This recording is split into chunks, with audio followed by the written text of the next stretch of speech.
وہ پردیس نہیں جانا چاہتا تھا، لیکن گھر کے حالات ہی ایسے تھے کہ میں نے اسے ضد کی کہ تم پردیس چلے جاؤ، ایک بار اور چلے جاؤ، 2 سال ہی کی تو بات ہے، پھر تم واپس آ جانا۔ وہ کسی صورت نہیں جانا چاہتا تھا۔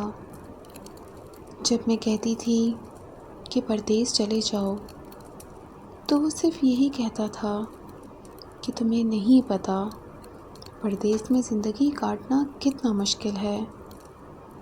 پردیس ایک جیل ہے، بہت میٹھی جیل۔ پردیس جیسی جیل سے رہائی ملنا بہت مشکل ہے۔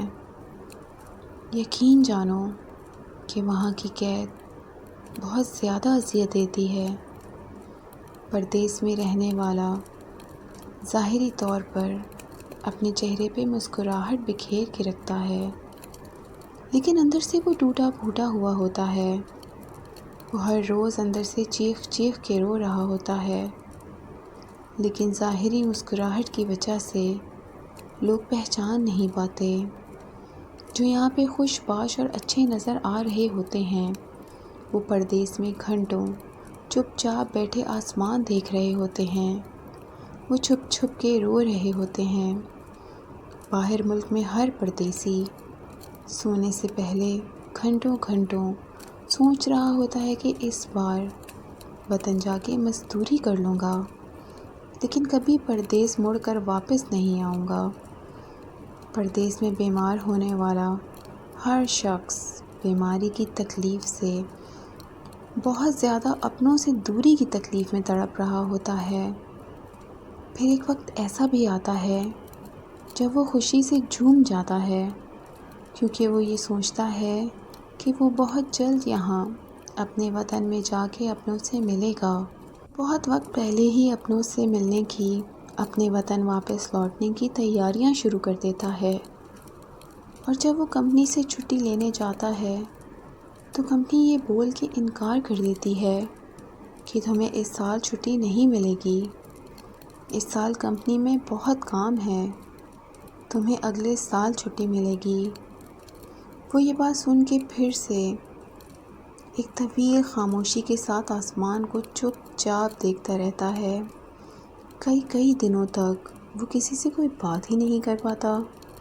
وہ اپنے گھر والوں سے صرف یہی کہہ پاتا ہے کہ کمپنی بہت زیادہ پیسے دے رہی ہے، اس سال آگے کیا کروں گا، یہ پیسے بچا کے اگلے سال آپ لوگوں سے ملاقات کر لوں گا۔ ہر پردیسی اپنے اندر ایک دردناک زندگی جی رہا ہوتا ہے۔ وہ جانا نہیں چاہتا تھا، لیکن یہ تمام باتیں سن کے بھی میں نے ضد کر کے اسے بھیج دیا۔ 2 سال بعد اس کی کال آئی۔ وہ بہت خوش لگ رہا تھا کیونکہ اسے چھٹی مل گئی تھی اور وہ وطن واپس آ رہا تھا۔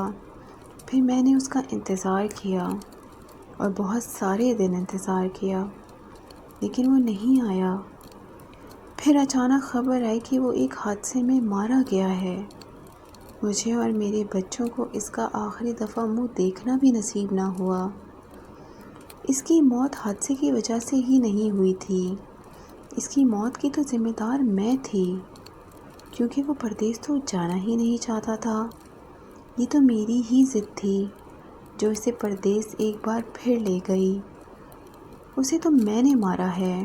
میری ضد کی وجہ سے پردیس گیا۔ ہاں، اسے میں نے ہی مارا ہے۔ وہ پردیسی نہیں تھا، میں نے اسے پردیسی بنایا۔ وہ جانا نہیں چاہتا تھا، میری ضد نے اسے جانے پہ مجبور کیا۔ میری آپ سب سے گزارش ہے کہ اپنے کو پردیسی نہ بنائیں، اپنے وطن میں روکھی سوکھی کھا کے گزارا کر لیں، اپنوں کو پردیسی نہ بنائیں۔